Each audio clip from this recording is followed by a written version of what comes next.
Hi.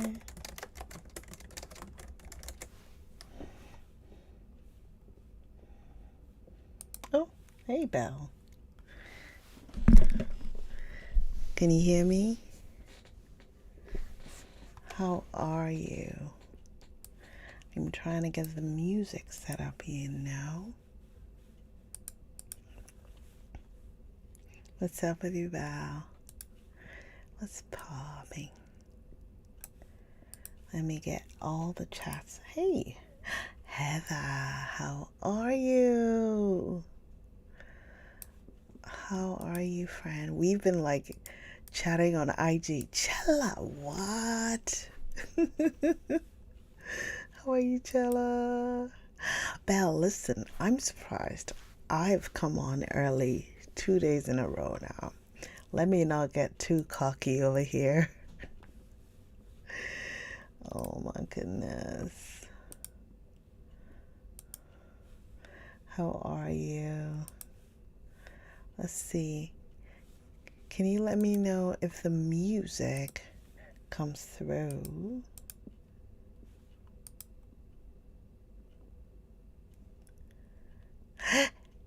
Zanita is also on YouTube.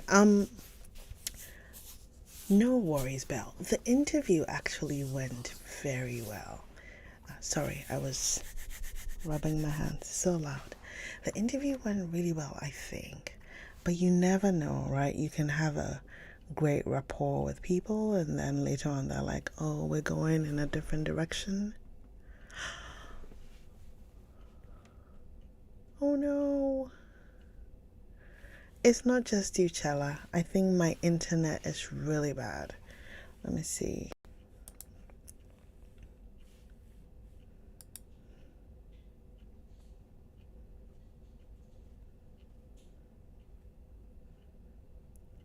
Hi.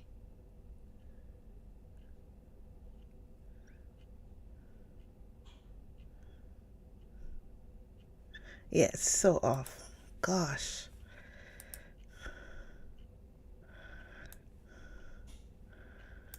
It's so off. Oh, it keeps doing this to me, I tell you.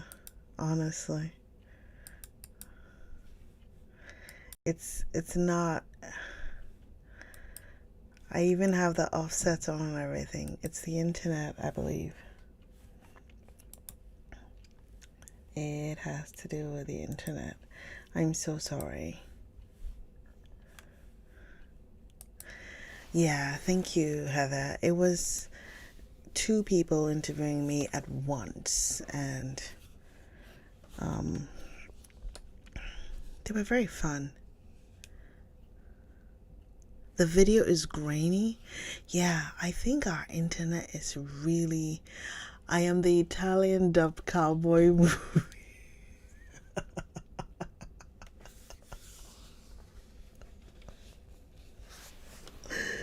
Oh my gosh.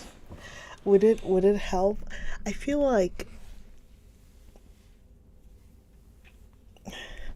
I was gonna say would it help if I turned off the video, but that would also not be fun, right? What do y'all think? Should I turn off the video?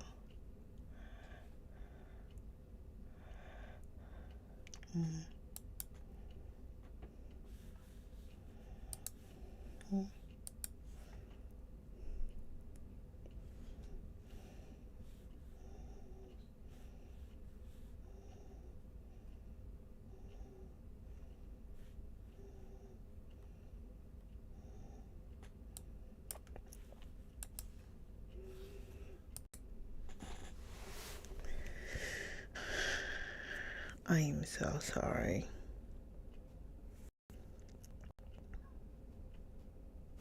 I did, Heather. I did. The bamboo one. I think I got it on email. I haven't checked my knitting account.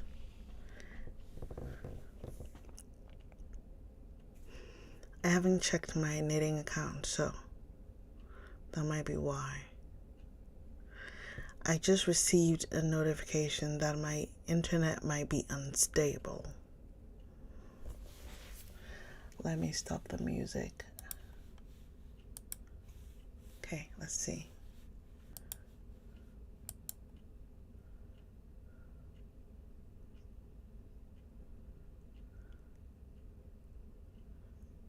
Wow. Okay.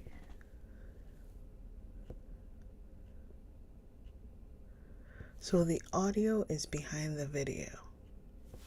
Hmm.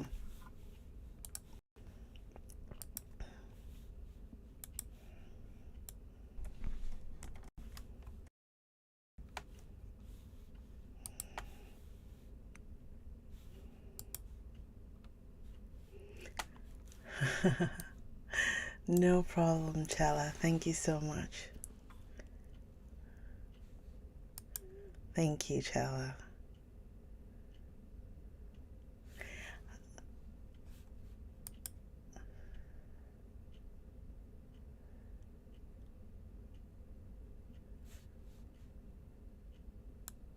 All right, Heather. I will I will check that. It's like 3 seconds delayed. Is it still? I've adjusted the hey Donna.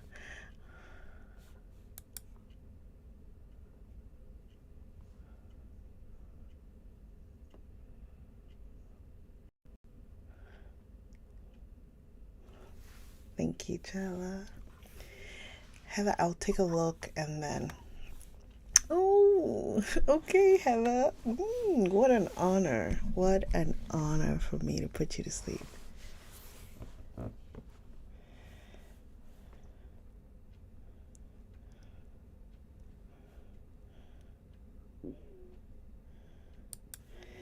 Jeez Louise, it's like, okay, some days, excuse me. Okay, I'm removing the offset. Let's see.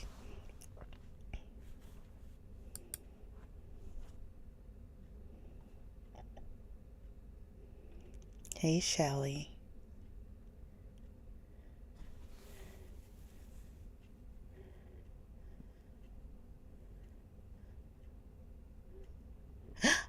I think I got it.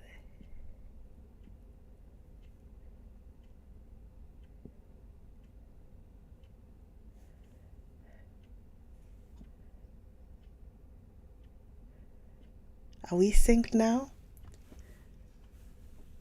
Oh, you got an April. Stella. Hi. Stella, am I in sync on YouTube now?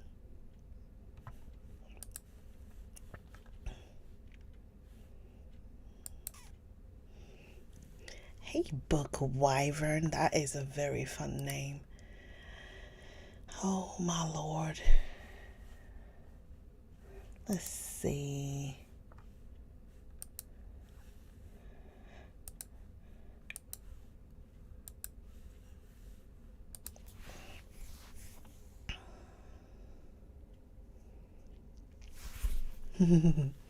Well,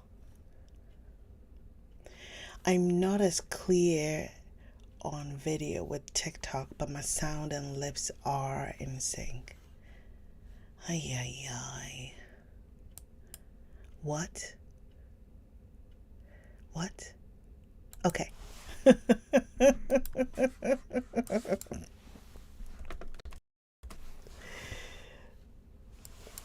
It's crazy.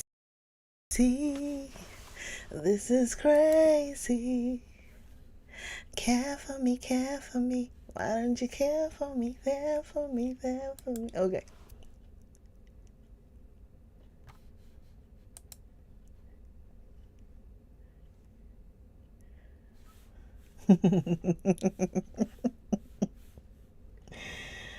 Oh, my darlings. Alrighty. Thank you. Thank you. Thank you. Thank you. Thank you. Welcome all. Happy Tuesday. It's been raining cats and dogs over here all day. But I couldn't like really do any knitting because I was chauffeuring the kids to drop off. I forgot to give your friend April, he's on antibiotics. I forgot to give him his antibiotics this morning.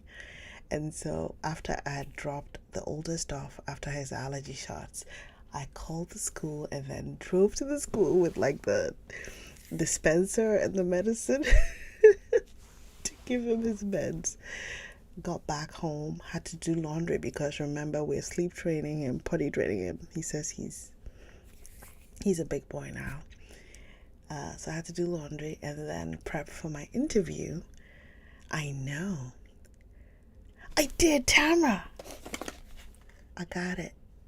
It's here. I haven't set it up. I got it. Yeah. And so, I had the interview. I was doing the laundry. And then right after the interview, I had to prep for another meeting. I think it's called T7. It's 2 terabytes. 2 terabytes. Stella says I'm in sync now on YouTube. Oh. So I had another meeting that was supposed to go from 2 to 3. But the meeting kept going and going. Then around 3:45, I had to beg leave because I had to go get the oldest from school. I mean, it rained all day. It was like a soft drizzle shower in the morning, but then by afternoon, like by 3, almost 4, it was like pouring down, just pouring. And today's also trash day. I have to go get the kids. So this has been a day, but the laundry is done. We had dinner, and I had my interview, I had my meeting, and now I'm here. I did start another headband, but I think I have to restart it. Anyway. Oh, thank you all so much for getting me to almost 2,000 likes. That is so sweet of y'all. I'm trying to find, always, I forget, I'm not going to do the clicker today. Let's just leave it as is and keep going. It's 10:27. It looks like we have most of the usual suspects here, and Stella is holding down the fort on the tube, and we have all y'all here on TikTok. Let's see. Oh, Stella, yes, I got 2 terabytes. 2 terabytes.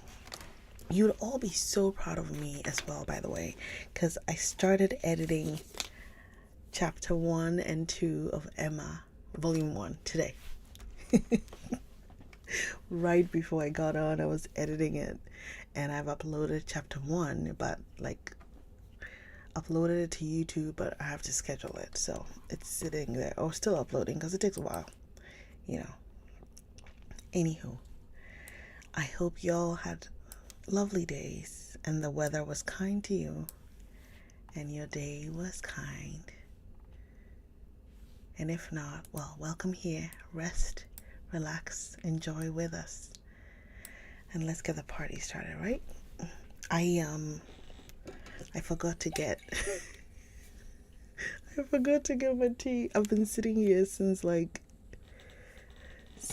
about 8:30, editing. Somebody did something somewhere. Who? A few. Lil Sis Brandy just followed me on Twitch. Well, there.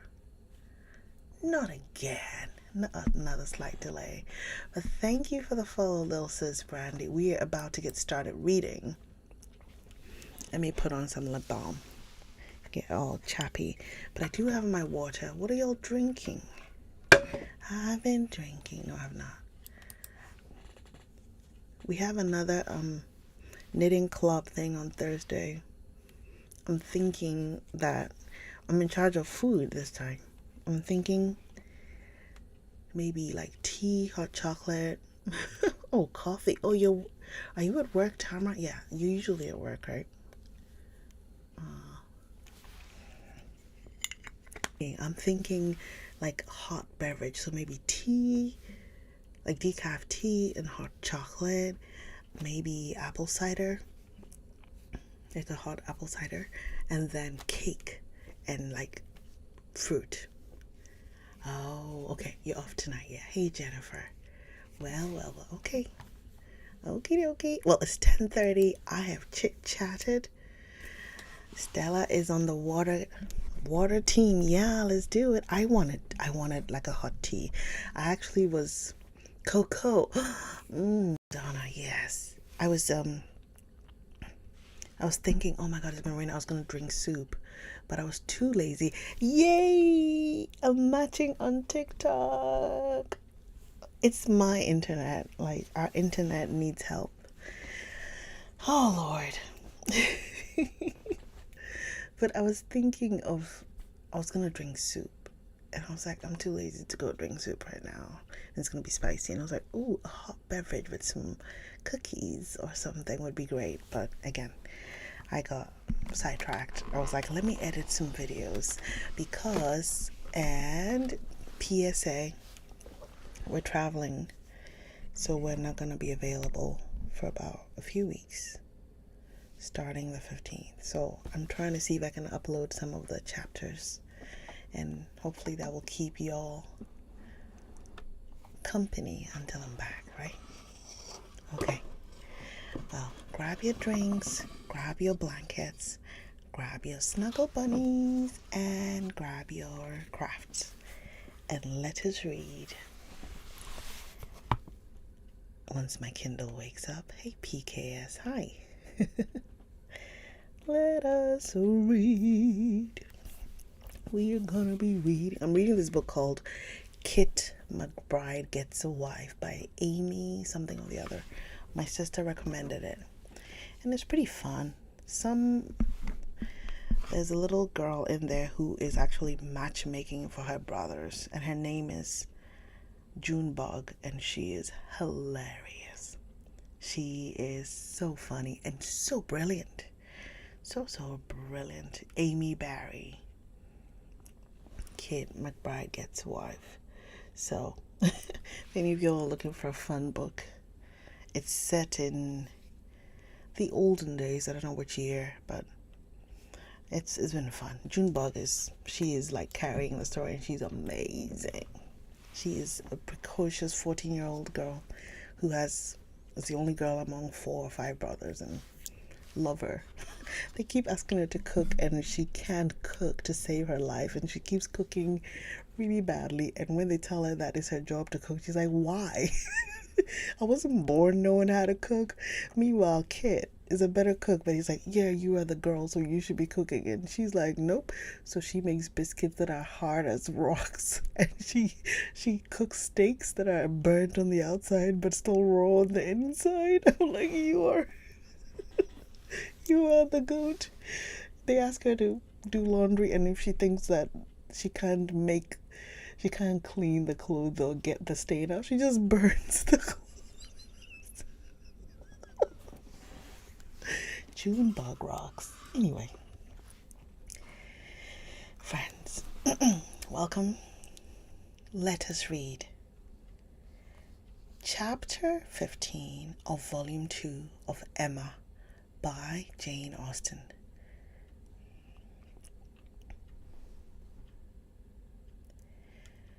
Emma was not required by any subsequent discovery to retract her ill opinion of Mrs. Elton. Her observation had been pretty correct. Such as Mrs. Elton appeared to her on this second interview, such she appeared whenever they met again. Self-important, presuming, familiar, ignorant, and ill-bred. She had a little beauty and a little accomplishment, but so little judgment that she thought herself coming with superior knowledge of the world to enliven and improve a country neighborhood, and conceived Miss Hawkins to have held such a place in society as Mrs. Elton's consequence only could surpass. There was no reason to suppose Mr. Elton thought at all differently from his wife. He seemed not merely happy with her, but proud. He had the air of congratulating himself on having brought such a woman to Highbury, as not even Miss Woodhouse could equal, and the greater part of her new acquaintance disposed to commend, or not in the habit of judging, following the lead of Miss Bates's goodwill, or taking it for granted that the bride must be as clever and as agreeable as she professed herself, were very well satisfied. So that Mrs. Elton's praise passed from one mouth to another, as it ought to do, unimpeded by Miss Woodhouse, who readily continued her first contribution and talked with a good grace of her being very pleasant and very elegantly dressed. In one respect, Mrs. Elton grew even worse than she had appeared at first. Her feelings altered towards Emma, offended probably by the little encouragement which her proposals of intimacy met with. She drew back in her turn and gradually became much more cold and distant. And though the effect was agreeable, the ill will which produced it was necessarily increasing Emma's dislike. Her manners, too, and Mr. Elton's, were unpleasant towards Harriet. They were sneering and negligent. Emma hoped it must rapidly work Harriet's cure, but the sensations which could prompt such behavior stung them both very much. It was not to be doubted that poor Harriet's attachment had been an offering to conjugal unreserve, and her own share in the story, under a colouring the least favourable to her and the most soothing to him, had in all likelihood been given also. She was, of course, the object of their joint dislike. When they had nothing else to say, it must be always easy to begin abusing Miss Woodhouse, and the enmity which they dared not show in open disrespect to her found a broader vent in contemptuous treatment of Harriet. Mrs. Elton took a great fancy to Jane Fairfax, and from the first. Not merely when a state of warfare with one young lady might be supposed to recommend the other, but from the very first, and she was not satisfied with expressing a natural and reasonable admiration, but without solicitation or plea or privilege, she must be wanting to assist and befriend her. Before Emma had forfeited her confidence, and about the third time of their meeting, she heard all Mrs. Elton's knight-errantry on the subject. "Jane Fairfax is absolutely charming, Miss Woodhouse. I quite rave about Jane Fairfax. A sweet, interesting creature, so mild and ladylike, and with such talents. I assure you, I think she has very extraordinary talents. I do not scruple to say that she plays extremely well. I know enough of music to speak decidedly on that point. Oh, she is absolutely charming. You will laugh at my warmth, but upon my word, I talk of nothing but Jane Fairfax, and her situation is so calculated to affect one. Miss Woodhouse, we must exert ourselves and endeavour to do something for her. We must bring her forward. Such talent as hers must not be suffered to remain unknown. I dare say you have heard those charming lines of the poet: "Full many a flower is born to blush unseen, and waste its fragrance on the desert air." We must not allow them to be verified in sweet Jane Fairfax. "I cannot think there is any danger of it," was Emma's calm answer. "And when you are better acquainted with Miss Fairfax's situation, and understand what her home has been, with Colonel and Mrs. Campbell, I have no idea that you will suppose her talents can be unknown." "Oh, but dear Miss Woodhouse, she is now in such retirement, such obscurity, so thrown away. Whatever advantages she may have enjoyed with the Campbells are so palpably at an end, and I think she feels it. I'm sure she does. She is very timid and silent. One can see that she feels the want of encouragement. I like her the better for it. I must confess it is a recommendation to me. I am a great advocate for timidity, and I'm sure one does not often meet with it. But in those who are at all inferior, it is extremely prepossessing. Oh, I assure you, Jane Fairfax is a very delightful character, and interests me more than I can express. You appear to feel a great deal, but I am not aware how you or any of Miss Fairfax's acquaintance here, any of those who have known her longer than yourself, can show her any other attention than, "My dear Miss Woodhouse, a vast deal may be done by those who dare to act. You and I need not be afraid. If we set the example, many will follow it as far as they can, though all have not our situations. We have carriages to fetch and convey her home, and we live in a style which could not make the addition of Jane Fairfax at any time the least inconvenient. I should be extremely displeased if Wright were to send us up such a dinner as could make me regret having asked more than Jane Fairfax to partake of it. I have no idea of that sort of thing.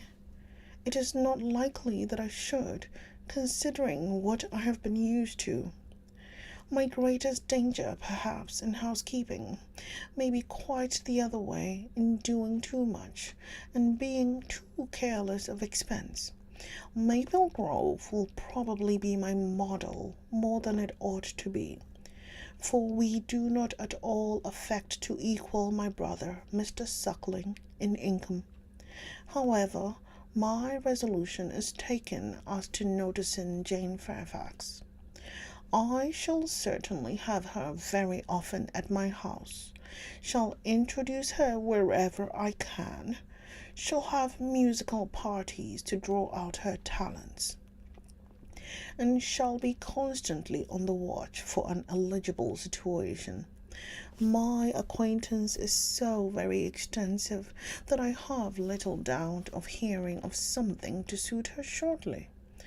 I shall introduce her, of course, very particularly to my brother and sister when they come to us. I am sure they will like her extremely, and when she gets a little acquainted with them, her fears will completely wear off, for there really is nothing in the manners of either but what is highly conciliating.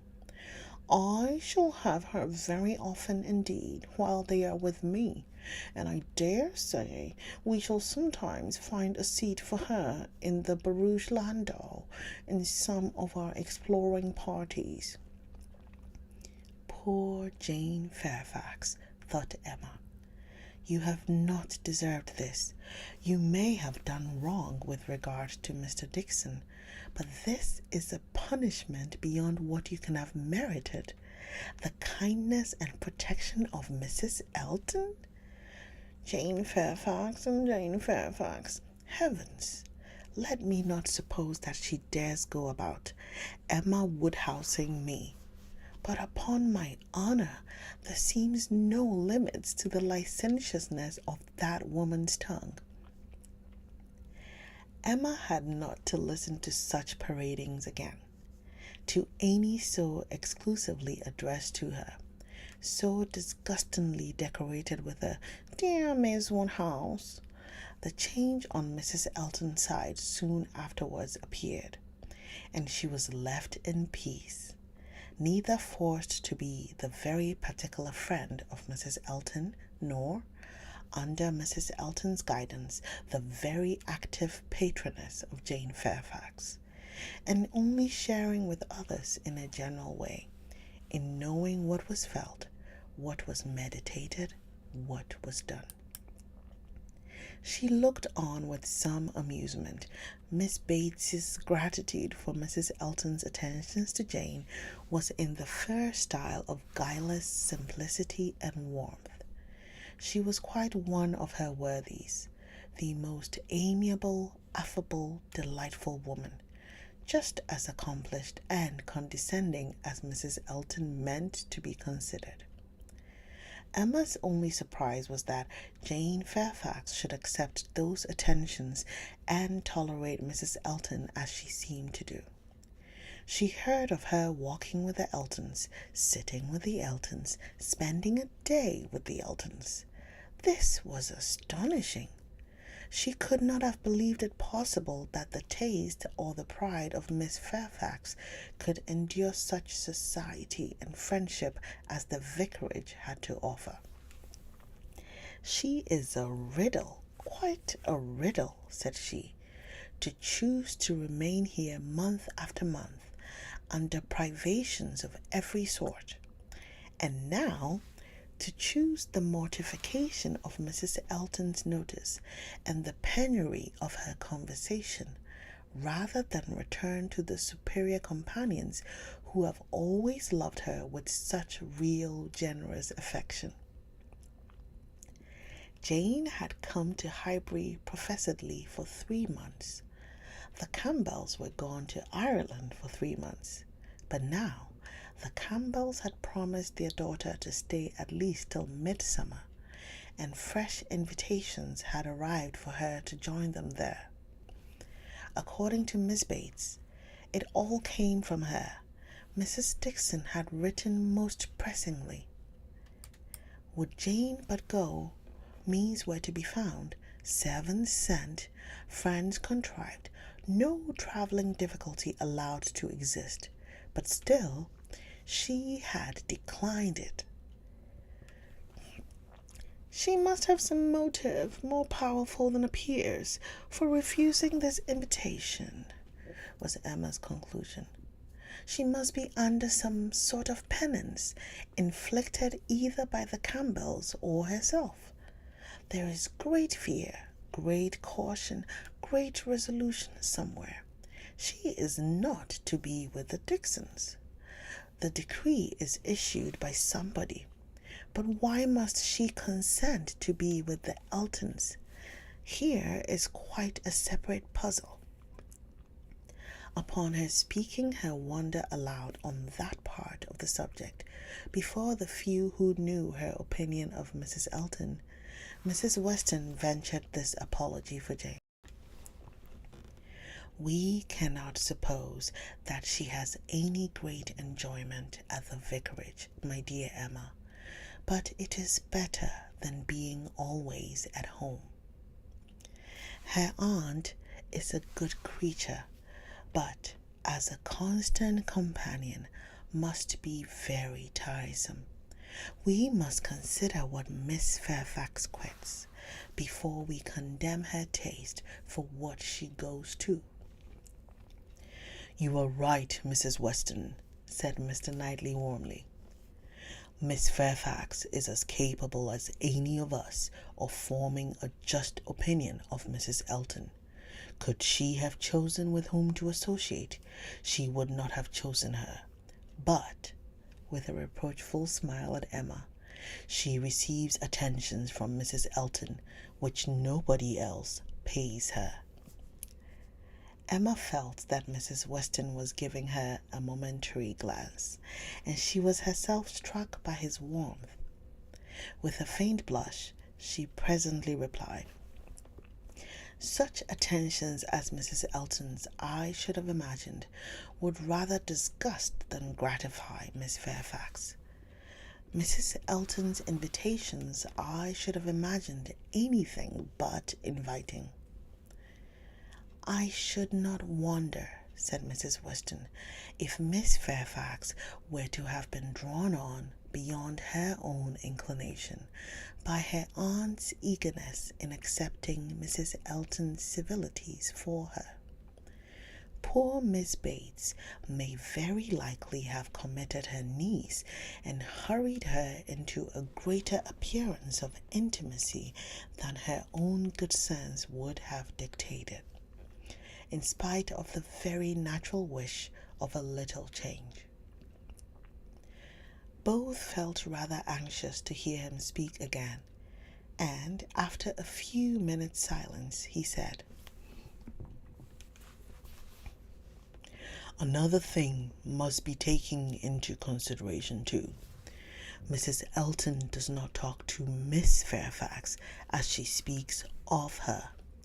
We all know the difference between the pronouns he or she and thou, the plainest spoken amongst us.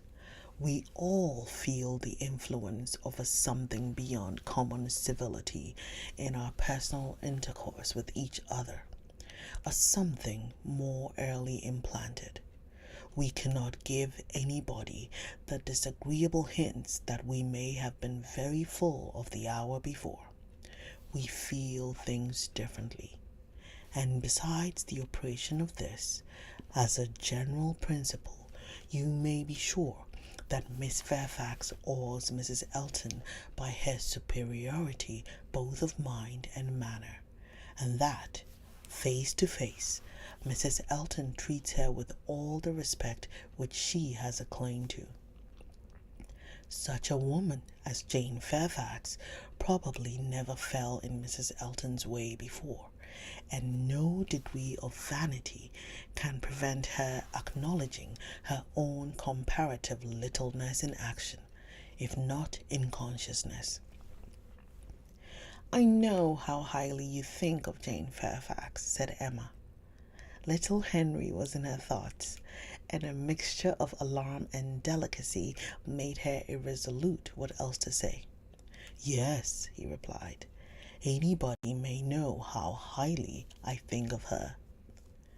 "And yet," said Emma, beginning hastily and with an arch look, but soon stopping. It was better, however, to know the worst at once. She hurried on.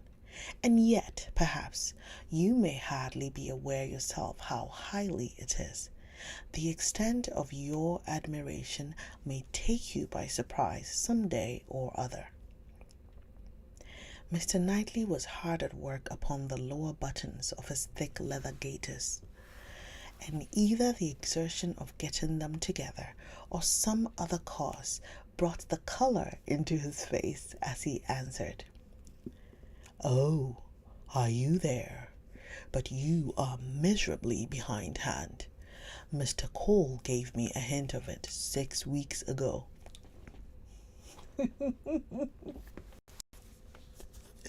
Knightley is so messy. He stopped. Emma felt her foot pressed by Mrs. Weston and did not herself know what to think. In a moment he went on, "That will never be, however, I can assure you. Miss Fairfax, I dare say, would not have me if I were to ask her, and I am very sure I shall never ask her." Emma returned her friend's pressure with interest, and was pleased enough to exclaim, "You are not vain, Mr. Knightley. I will say that for you." He seemed hardly to hear her. He was thoughtful, and, in a manner which showed him not pleased, soon afterwards said, "So, you have been settling that I should marry Jane Fairfax?" "No, indeed, I have not. You have scolded me too much for matchmaking, for me to presume to take such a liberty with you. What I said just now meant nothing. One says these sorts of things, of course, without any idea of a serious meaning. Oh, no, upon my word, I have not the smallest wish for your marrying Jane Fairfax or Jane anybody. You would not come in and sit with us in this comfortable way if you were married." Mr. Knightley was thoughtful again. The result of his reverie was, "No, Emma, I do not think the extent of my admiration for her will ever take me by surprise. I never had a thought of her in that way, I assure you. And soon afterwards, Jane Fairfax is a very charming young woman, but not even Jane Fairfax is perfect. She has a fault. She has not the open temper which a man would wish for in a wife. Emma could not but rejoice to hear that she had a fault. "Well," said she, "and you soon silenced Mr. Cole, I suppose?" "Yes, very soon. He gave me a quiet hint. I told him he was mistaken. He asked my pardon and said no more. Cole does not want to be wiser or wittier than his neighbors." In that respect, how unlike dear Mrs. Elton, who wants to be wiser and wittier than all the world. I wonder how she speaks of the Coles, what she calls them. How can she find any appellation for them deep enough in familiar vulgarity? She calls you Knightley. What can she do for Mr. Cole? And so, I am not to be surprised that Jane Fairfax accepts her civilities and consents to be with her. Mrs. Weston, your argument weighs most with me. I can much more readily enter into the temptation of getting away from Miss Bates than I can believe in the triumph of Miss Fairfax's mind over Mrs. Elton. I have no faith in Mrs. Elton's acknowledging herself the inferior in thought, word, or deed, or in her being under any restraint beyond her own scanty rule of good breeding. I cannot imagine that she will not be continually insulting her visitor with praise, encouragement, and offers of service, that she will not be continually detailing her magnificent intentions, from the procuring her a permanent situation to the including her in those delightful exploring parties which are to take place in the barouche landau. Jane Fairfax has feeling, said Mr. Knightley. I do not accuse her of want of feeling. Her sensibilities, I suspect, are strong, and her temper excellent in its power of forbearance, patience, self-control, but it wants openness. She is reserved, more reserved, I think, than she used to be, and I love an open temper. No, till Cole alluded to my supposed attachment, it had never entered my head. I saw Jane Fairfax and conversed with her with admiration and pleasure always, but with no thought beyond. "Well, Mrs. Weston," said Emma triumphantly when he left them, "what do you say now to Mr. Knightley's marrying Jane Fairfax?" "Why, really, dear Emma, I say that he is so very much occupied by the idea of not being in love with her that I should not wonder if it were to end in his being so at last. Do not beat me." And that was the end of chapter 15 of volume 2 of Emma. Hey, we got some new friends in the house. Hey. Welcome, welcome, welcome. Thank you for the follow, Emily and Bookish Brat. And for all the lovely people who joined. I hope I've read some of y'all to sleep. Hey, Camilla. Alrighty, okay. We have about 15 minutes. Should we try for another chapter? This chapter was very long. It's about, 20-something minutes. Let me see how long the next chapter is. Let me see if I can guess. And then maybe we can get another chapter in, right? 5, 6, 7, 8, 9, 10, 11, 12, 13, 14, 15, 16, 17, 18, 19, 20. 20, 21, 22, 23, 24, 25. I don't think we can make a second chapter. 25. I'm so sorry. Yeah, 25 pages will take us close to 30 minutes, I think. Like this one that we just read. Because last time we did 15 pages in about 20 minutes, right? I'm so sorry. We are going to have to punt chapter 16 to tomorrow.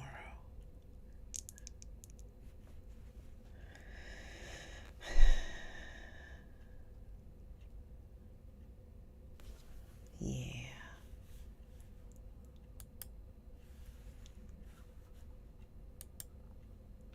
Hey, Allison. Lordy, lordy, lord. But thank you all so much for showing up. Oh, funny story. So I posted the video about the coffee with the it had these dings where they said like at a certain stage and share or comment, and it's been my thank you, April. It's been my top performing video on TikTok. I posted it yesterday and I was just like, this is so funny. This is the funniest thing I've ever seen. And we have so many people like coming through saying hi. You saw, oh, Belle, you're so sweet. You're so sweet. I tried it on my knitting account, but it didn't work. I think I need to choose a different video because I was trying to use the knitting machine, but I guess at the end there was no payoff. Like you watch it all the way through, but there's no finished scarf, which sucks. So I'll have to probably redo it at some point. But the coffee one seems to have resonated with a lot of people, so I was quite taken aback, and I'm like, that's hilarious, the number of people. So like in the one day I posted it, I got 100 new followers, and I was just like, I don't even know. So people are so, sometimes people come through and are just so supportive, and I was like, that's kind of cool. Anyway, today's Tuesday. I thought it was Wednesday already. Today's Tuesday. Yeah. Lordy lord. I know, it's so funny, Tara. It was. It really was. But this is one of those instances where I'm like, I wish I had an assistant, because I have what? 5 books worth of videos? But the time to edit all of them to YouTube formats and upload. Oh, you throw randoms out there. Just so I'm trying to see if I can start uploading the current chapters as well, but it takes a long time to split it and edit it. So we'll see. We'll see how many I can get up before I go. My goodness. Anyway, y'all okay if we end early? I'm happy to keep chit-chatting if y'all want to just shoot the breeze as well. And if you want, thank you for getting me to almost 8K likes on TikTok. And thank you, Stella. Stella and 2 others are watching on YouTube. Thank you both. All 3 of you. Thank you so much. I appreciate that. And I don't know if we have anybody on Instagram. So far, Instagram has been, you're rewatching Outlander. Can I? Okay. Alyssa, you are so bad. Okay, hold on. Let me put this aside because I'm about to flail my hands and I'm going to knock something over. Hold on 1 minute because,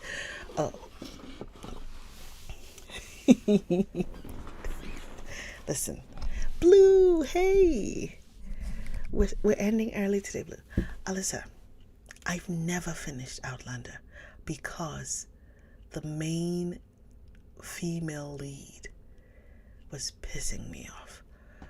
I think I was on season 1, season 2, I don't even remember, but it was this season where she had gone back in time. Well, she's gone back in time, and she was just being out there and loud and her feminist self. And there's a woman there who it seemed like she had also traveled from the future to the past, and she was like, yo, slow your roll, chill.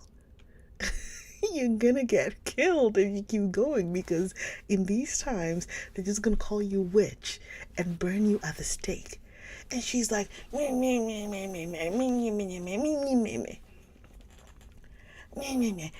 Jamie, that's his name, right? Jamie, oh bless, he's scrumptious. Jamie had gone somewhere. I don't know where he had gone, but he wasn't there. And she's just being all like, no, you can't do this, you can't treat women like blah blah blah blah blah, right? So that's where I stopped watching. I just couldn't take it. It was pissing me off. I just couldn't take it. And she got that woman, unalived. I was very pissed off. Very, very upset. She really annoyed me. She was just like, and we're like, no, calm down. She's like, no, I'm not from here. This is not my time. And the guy is like, chill. And so you know what happened? I thought, okay, maybe I'm not giving the story a chance because I haven't read the actual book. So I borrowed the actual, right? Oh, kinda insufferable sometimes. Sis. Not kinda. She is absolutely insufferable.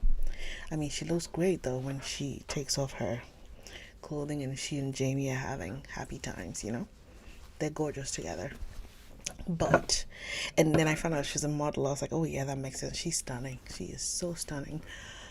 But I went to borrow the book as well. And I tried to read the book. And I couldn't. I couldn't do the book either. So now I don't know what to do. Because I've heard so many great things about it. And it's like an enduring series. It's still going. They're still producing it, aren't they? So they're new seasons, they're new episodes. And so, like, for someone who loves romantic stories and just books and stuff, and there's a TV series so I can knit to it, I was like, this is gonna be great. No. So I'm very upset. I'm very upset because I was like, oh, it's like a book in TV form and I can knit to it and get my little kicks,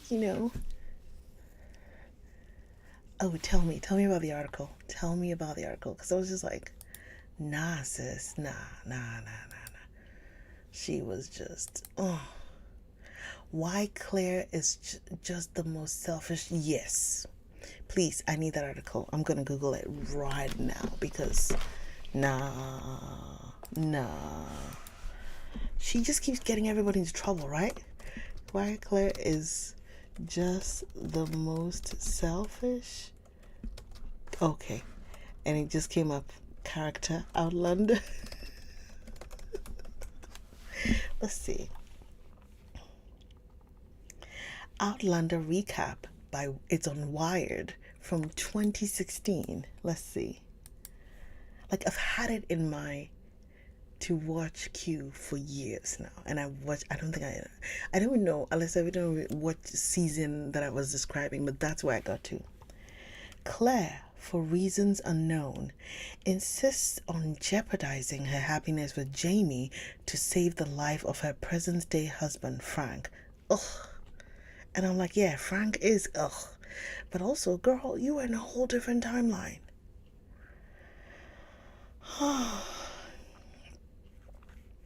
Anyway, Wired says I've read my last complimentary article this month, so I have to subscribe to read the rest. So that's the title, and I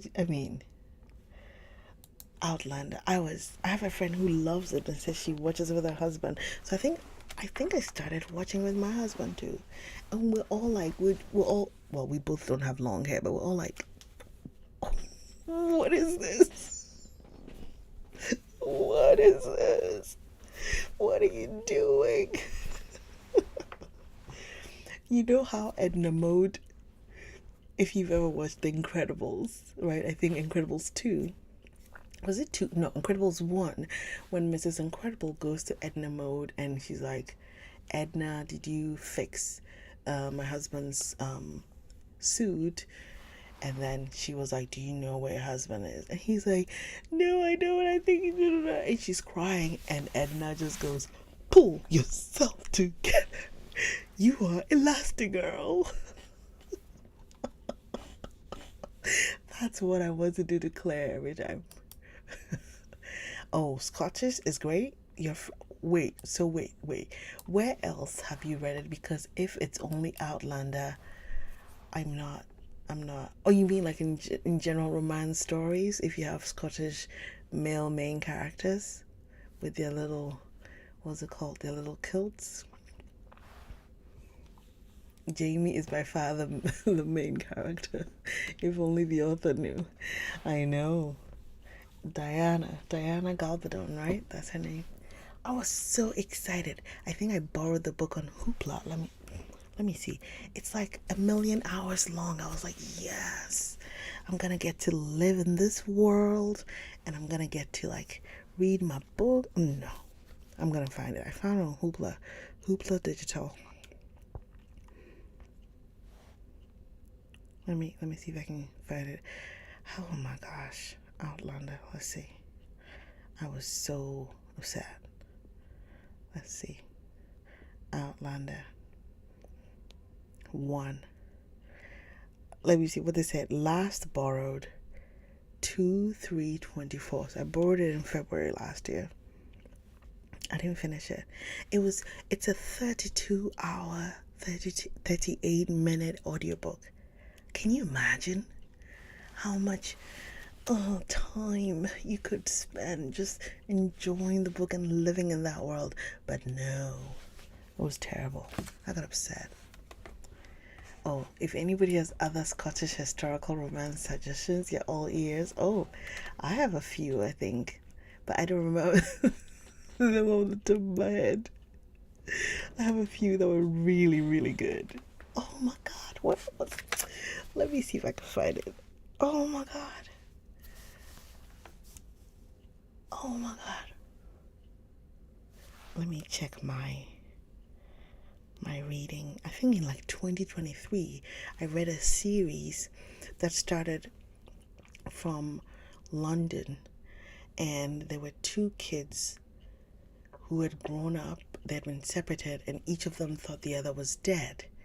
And it turns out that one of them was the bastard son of a Scottish laird. Oh no, April, I don't think it's long. I was happy. I love it. I'm like, it's knitting time, you know? I was like, yes, let's go. Give me. And then it was just terrible. And I was like, I can't stand 32 hours. I was listening to one of the books by J.K. Rowling, the detective series. What was it called? The Ink Black Heart.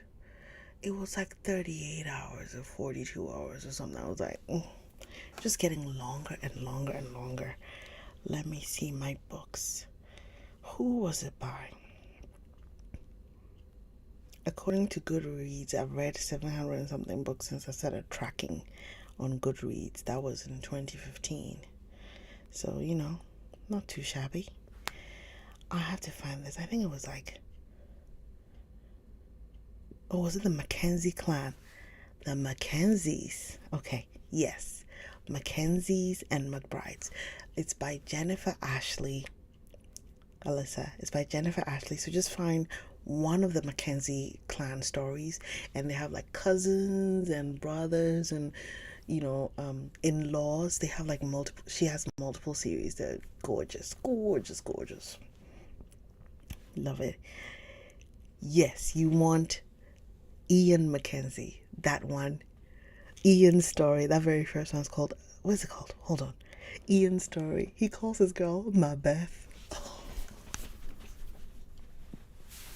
And Ian is brilliant. It seems like he might be Mackenzie's and McBride's. Yes.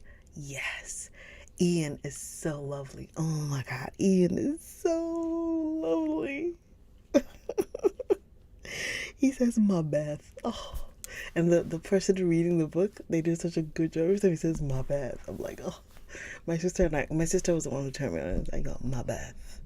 My Beth. So good. So good. Let me see. How to marry a Marcus. Is it Marquis or Marquez? I don't know. Some people pronounce it no, that's not the one. Yeah, but the Mackenzie, there was another one that I read. Oh, this is not a Scottish Highlander recommendation, but if you see The Last Days of Lila Goodluck by Kylie Scott, that is also a really, really good book. It's so fun. So fun. Marquis. I know, Marquis. But in one of the books I was listening to say how to marry a Marquess, right? That's what they say, Marquess.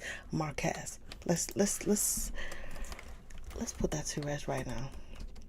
Pronunciation. See, we say Marquis. That is the American pronunciation. Marquis, American pronunciation. But if we do British, Marquis. Marquis. It's a Marquis. That is so crazy. Alrighty, let's see. I have to find this one. Oh my gosh, what was it called? Where is it? Not the Dukes. There's also this series. I know you asked for Highlander, but I have a lot of historical romance Rex. This story, the Maiden Lane series by Elizabeth Hoyt. There are like 12 books. Awesome. Elizabeth with a Z, Hoyt, Hoyt. So good. So good. Oh, Stella, good night. Oh, sleep well, Stella. So sorry I didn't see your message earlier. Thank you for hanging. I need to find this one.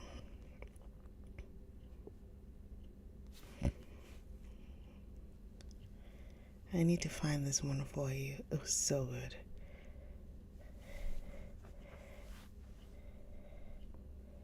Oh, Lord.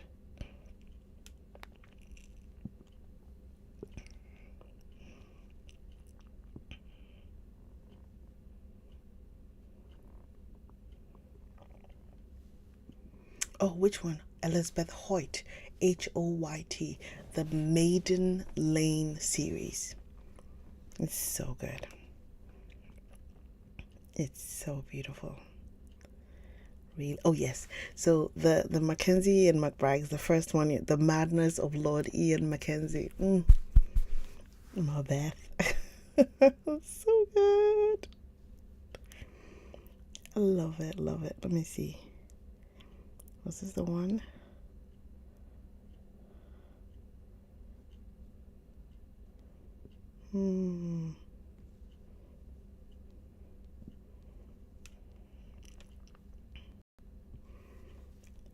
Let's go. I'm going all the way back. Also, if you see anything by Stacy Reid, Stacy Stacy Reid, Reid, solid. There's some years where I really do read a lot, and then there's some years where it's like I'm limping a little bit.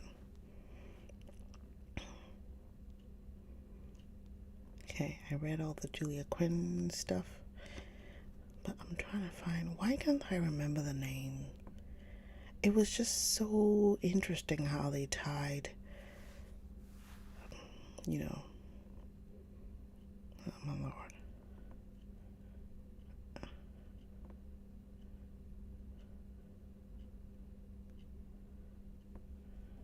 I can't find it.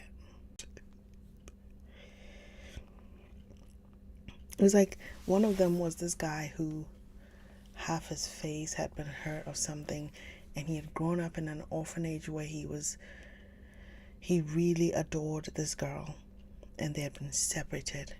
And then she grew up. I mean, they were both in an orphan. They were both orphans, so it's not like they had a lot of money. And he had ended up going to jail because somebody had tried to hurt her or something, and he had attacked the person. So he was put in St. Giles, which was like a really bad prison. I don't know if it's Victorian, whatever era, that era of England. But then he had met this boy, and they looked so similar that they had exchanged places. And this guy got out, and he became like the king of the underworld, right? He became the king of the underworld.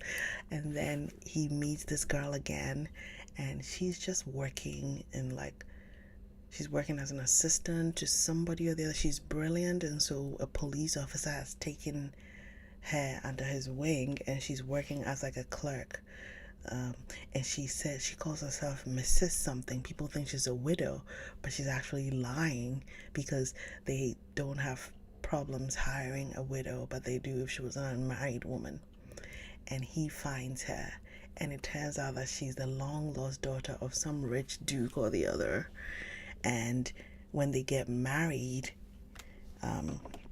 people want to shun her, but he basically threatens them to give him a title, or else he's gonna spill all the secrets of all these lords. I mean, it was so good, right? And he has connections with other people in the underworld, people who are spies, and there's like some convoluted connection to this policeman. I mean, it was, oh man, Alyssa, I have to find it for you, my friend. I have to, because so good. Oh, When a Scot Ties the Knot by Tessa Dare is also very good. It's a series. Let me see.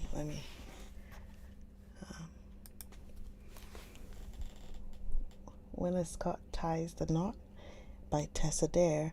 The series is called Castles Ever After. Like you're gonna have a list, and you just, I mean, if you're borrowing from the library, you just go next. I brought like 2 or 3 of them in the series, and just go boom, boom, boom. It's so fun.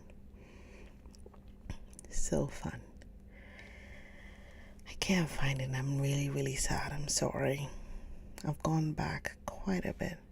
I think maybe I'm forgetting the name of the series, and I've probably passed it. And there was one who was a spy. It was so good. It was so good. So good. He's Married by Morning.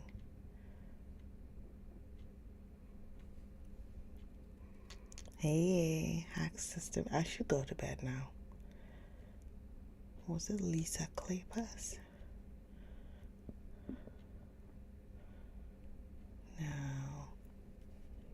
No, it's not. Oh my gosh. Oh, this is 2022. Is that one? Oh. Yes, you do. Please, if you see anything by Kerrigan Byrne, historical story by Kerrigan Byrne, you must. Do you see the 5 stars? You must, Kerrigan Byrne. You must. You must. You just, it's have to, must to. There is no ifs, ands, or buts. Like, she is a great writer, and her female main characters are feisty and fun, and each of them has their own little special oomph. Makes me so happy. And I'm like, yeah. Your Wicked Ways. Is that it? No.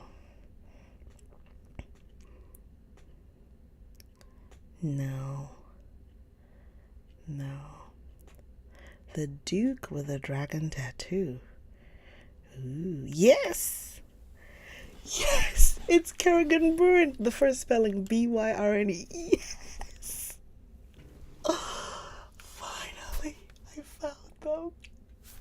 I'm so happy. Oh, I'm so happy. Alyssa, the series is called Victorian Rebels. Let me type it here.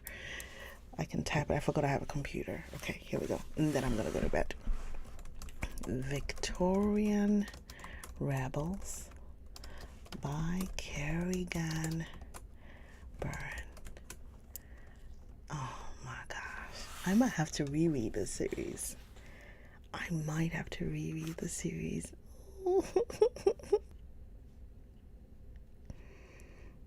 Oh, so good. So good. So good. Yeah. Anyway, my loves, I think that was my good deed for the day. I'm so happy that I found these books for you. Anyway, y'all have a good night. I'm not the best. I just want you to feel all the angst with me, sweetie, and we can commiserate together. Be like, oh, so dreamy. Oh. Anyway,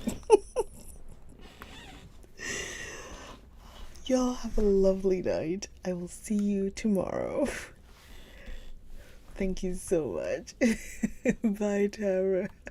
Bye, y'all. Zanita and Maria and Blue and Heather's back.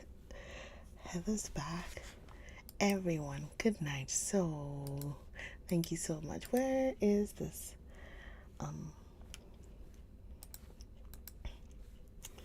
April, Donna, Anne, Sydney. Oh, thank you. Good night.